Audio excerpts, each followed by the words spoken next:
बिस्मिल्लाहिर्रहमानिर्रहीम। नाज़रीन, तस्वीर मीडिया में आपको खुशामदीद कहेंगे। आज बात करेंगे क्रिमिनल लॉ के हवाले से। क्रिमिनल लॉ के अंदर क्या ऐसी इबहाम है जिसकी वजह से लोग अदालतों से गुरेज करते हैं, भागते हैं, ट्रायल्स डिले का शिकार होते हैं। वजूहत क्या हैं? अक्सर देखने में आता है कि एफआईआर्स रजिस्टर होती हैं और उसके बाद अदालतें फौरी तौर से ज़मानतें दे देती हैं। तो वो ज़मानतें किन ग्राउंड्स पर होती हैं, किन हालात में होती हैं, किन मुलज़मान के लिए होती हैं?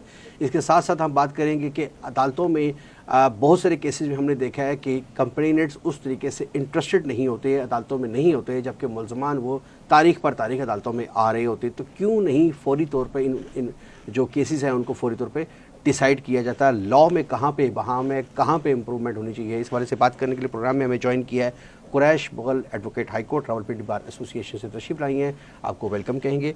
सबसे पहले मैडम इस हवाले से बात बताइएगा कि एफआईआर जो हैं हम देखते हैं कि रजिस्टर हो जाती हैं, उसके बाद अक्सर हम देखते हैं केसेस के अंदर फौरी तौर पर ज़मानतें हो जाती हैं। वजूहत क्या हैं? सबसे पहले तो अस्सलाम वालेकुम and thank you so very much कि आपने मुझे इस प्रोग्राम का हिस्सा बनाया कि मैं अपने व्यूज़ को आपके साथ शेयर कर सकूं। और जहाँ तक रही बात कि एफआईआर्स हो जाती हैं और सेकंड डे पर बेल हो जाती है, इसमें डिपेंड करता है कि जो एफआईआर है वो किस नौयत की है, हीनियस क्राइम है या जो है वो बेलेबल मैटर्स है। बेलेबल मैटर्स में तो जो है वो bail as a matter of right आपको दी जाती है। जो कि छोटे मोटे क्राइम्स होते हैं, वेरी सेकेंड डे जो है अब उसके अंदर पेश होते हैं तो आपको जो है वो बेल मिल जाती है। ठीक है, तो इसमें आप ये नहीं कह सकते कि एफआईआर हो गई है लेकिन मुजरिम जो है उसको जेल के अंदर नहीं डाला गया बल्कि उसको बेल दे दी गई है। जैसे मैंने भी बताया कि bail is a matter of right. तो अगर छोटे मोटे क्राइम्स है तो उसमें कोर्ट्स देखती हैं कि इस बंदे की इसमें इन्वॉल्वमेंट इतनी कोई खास नहीं है कि इसको हम बिहाइंड द बार रखें। इन्वॉल्वमेंट इतनी खास नहीं है, लेकिन हम भी देखते हैं कि एफआईआर पाकिस्तान के अंदर करवाना इतनी आसान नहीं है। इधर एफआईआर होती है, उधर साथ ही जमानत हो जाती है, तो कंप्लेनेंट को रिलीफ तो ना मिला ना। कंप्लेनेंट को रिलीफ तो देखें, जब ट्रायल चलेगा इन द एंड जाकर जो है वो अगर मुलजिम है तो वो जब वो मुजरिम बनेगा तो कोर्ट इन द एंड जाकर उसको जो है वो सज़ा या जज़ा जो भी है कोर्ट ने उसको देनी है। तो वो जब कंप्लीट ट्रायल चलेगा तो एंड पे जाके वो चीज़ डिसाइड होगी। अब एफआईआर हो जाना किसी बंदे को मुजरिम तो जाहिर नहीं करता ना कि इस बंदे ने ये जुर्म किया ही किया है। आपको वो पूरा जो प्रोसीजर है उसको आपको फॉलो करना पड़ेगा। उसमें एविडेंस आएगी, यहाँ अगर आपके पास कोई ऐसे कोई डॉक्यूमेंट्स हैं जो आप उसको प्रूव कर सकें, या अगर सपोज अगर किसी बंदे को बहुत हीनियस कोई अच्छा, बड़ा एक इंपॉर्टेंट सवाल आपकी यहीं पे बात करूंगा। आप ट्रायल की बात करते हैं, ये ट्रायल 2-2 साल, 1.5 साल, 6-6 महीने की हो जाता है। विद इन डेज इसको क्यों नहीं डिसाइड किया जा सकता?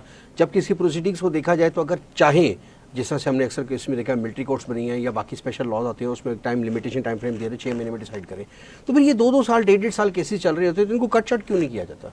इसको कट देखा जाए कि किस तरह किया जाए। देखें, अब नंबर्स ऑफ केसेस जो वो पेंडिंग है, एक मजिस्ट्रेट साहब जो है वो दिन में 200 से 300 केसेस जो है वो आप मैक्सिमम कह लो 250-300 तक केस हो जाता है। अब हर केसेस के जो है वो डिफरेंट स्टेजेस हैं। किसी केस की स्टेज होगी एविडेंस की, होगी किसी में क्रॉस एग्जामिनेशन होगी, तो किसी की हो सकता है कि फाइनल आर्ग्यूमेंट्स की हो। तो जज साहब ने पूरे दिन में उन सारी लिटिगेशन को उन्होंने देखना है और इन द एंड मतलब जब डे एंड होगा उन्होंने किसी केस के अंदर कोई फैसला कोई ना कोई तो उन्होंने लिखवाना ही है। आपका कहने का मतलब है कि जजेस की स्ट्रेंथ कम है, जजेस की स्ट्रेंथ कम है और number of cases too much है कि जितनी हम तो ये देखते हैं कि अक्सर लॉन्च लिटिगेट से कहते हैं कि अदालतों में जो है वकला वो डिले करते हैं, केसेस पेश नहीं होती हैं, लटकाते हैं इन केसेस को, और वो दैट्स वाई। नहीं, ऐसा कुछ भी नहीं है। देखिए, अगर एक वकील को एक केस की 1.5-2 लाख रुपए की उसको फीस मिल रही है तो वो तो यही चाहेगा कि महीने के अंदर ख़त्म हो जाएगा, मेरे पास नए केसेस आ जाएंगे। ठीक है, अब एक फ़ीस के अंदर अब वो उस ट्रायल को चलाएगा 2 से 3 साल। अब मुझे बताएंगे क्या उसको 1 महीने में ट्रायल ख़त्म होने का फ़ायदा है या 2-3 साल में फ़ायदा है? अगर आप अपनी हियरिंग की डेट्स को आप देखते हैं तो वकील वो एक ही फ़ीस वो ले रहा है। ये नहीं कि हर डेट की हियरिंग के ऊपर वो क्लाइंट से कहेगा कि मुझे 2,000 दे दे, मुझे 4,000 दे दे, ऐसा नहीं है। वकील अपनी एक ही फीस मुख्तस करता है और वो पूरे अच्छा, एक बड़ी सवाल है, बड़ा इंपॉर्टेंट अक्सर जहनों में आता है बार बार, फ़र्द जुर्म। जी, फ़र्द जुर्म का क्या मतलब होता है? अक्सर हम देखते हैं फ़र्द जुर्म लग गई है और उसके बाद भी फिर वो 2-2 साल केसेस चल रहे होते हैं। फ़र्द जुर्म का मतलब क्या है? फ़र्द जुर्म का मतलब ये नहीं है कि बंदा जो है वो मुजरिम साबित हो गया है। ठीक है, जब एक मुलजिम एफआईआर होती है, एफआईआर के बाद आगे जब चालान पेश किया जाता है आफ्टर बेल, तो उसके बाद कोर्ट उस बंदे से जो है उसकी एडमिशन लेती है कि क्या उसने वो क्राइम किया है या नहीं किया। इन केस ऑफ एडमिशन कुछ केसेस में ऐसा होता है कि कोर्ट उसको एक्विट कर देती है कुछ फ़ाइन इम्पोज करके, और कुछ केस में ऐसा होता है कि वो ट्रायल आगे फर्दर चलता है, उसमें प्रॉपर एविडेंस होती है और इस तरह। तो फर्दर जुर्म आयद करने के बाद बाकायदा आगे तौर पर ट्रायल चलता है, या तो एक्विट होता है या फिर आगे जो उसका जो भी फर्दर आगे प्रोसीजर है कोर्ट उसको अडॉप्ट करेगी और इन द एंड जाकर जो भी उसका केस का फैसला होगा उसके ऊपर उसको सज़ा मिलेगी, या वो अगर एक्विटल का बनता हुआ तो एक्विट होगा वो।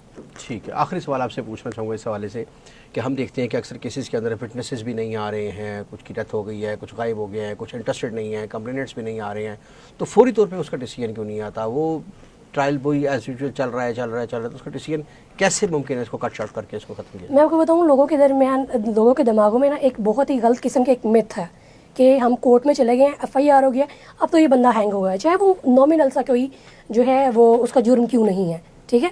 अब यहाँ पर अगर वो नहीं आ रहा अगर कंप्लेनेंट, तो कोर्ट ने तो अपना प्रोसीजर अडॉप्ट करना ही करना है। कोर्ट तो उनको वारंट जारी करेगी कि आप आएँ, कि आप इसको ट्रायल को आप चलाएँ। लेकिन अगर फिर भी अगर वो नहीं आता है तो कोर्ट देखेगी 1-2 डेट्स के अंदर कि अगर वो नहीं आ रहे तो क्रिमिनल साइड, जो मुजरिम साइड है, उसके पास एक रेमेडी अवेलेबल है। 249 ने लगाए, कोर्ट को बताया कि जी मेरा जो अगर तो वो जो चार्ज है वो ग्राउंडलेस है, या अगर मेरी जो वो मज़ीद अगर वो है नहीं कि मुझे इसके अंदर कन्विक्ट किया जाए, तो कोर्ट देखती है, ट्रायल को देखती है सारा, और देखती है कि अगर जो है वो कंप्लेनेंट साइड इंटरेस्टेड नहीं है तो कोर्ट उसको इक्विट कर देती है।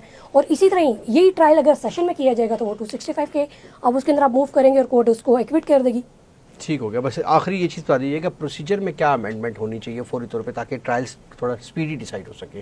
स्पीडी डिसाइड की अगर आप बात करते हैं तो आपको नंबर ऑफ़ जजेस जो है वो आपको बढ़ाना पड़ेंगे, ठीक है। अब देखेंगे डेली बेसिस के ऊपर कितनी FIR लॉन्च हो रही है। आप एक थाने को ले लें, अब हमारी Pindi district court as I am practicing there, तो आप देखें इसको कितने सारे जो है वो थाने लग रहे हैं। तो अब जितने मजिस्ट्रेट हैं, अब एक सपोज आप कर लें थाना वारिस खान का, अब डेली बेसिस के आप चेक करें कि वहाँ पर कितनी FIRs हो रही हैं।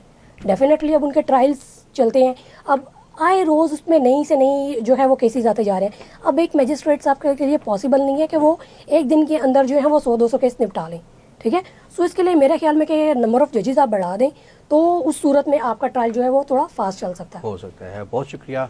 बिल्कुल, नंबर ऑफ़ केसेस बहुत ज़्यादा है, जजेस के ऊपर बर्डन ज़्यादा है, जिसकी वजह से ट्रायल आगे बढ़ता नहीं है, स्पीड कम हो जाती है, जजेस की तादाद बढ़ा दी है तो चीज़ें बेहतर हो सकती हैं। इसके साथ साथ बात की है कि बेलेबल ऑफेंसेस जो होते हैं उसमें बेलें होनी ही होती है, मैटर ऑफ राइट होता है। तो इसका ये मतलब नहीं होता कि कन्विक्शन नहीं होगी या केस ख़त्म हो चुका है और वो मुलज़म बरी हो चुका है, बल्कि ट्रायल चलना ही होता है और अल्टीमेटली बरी हो या सज़ा हो या जज़ा हो, वो बाद में चीज़ें डिसाइड होती है।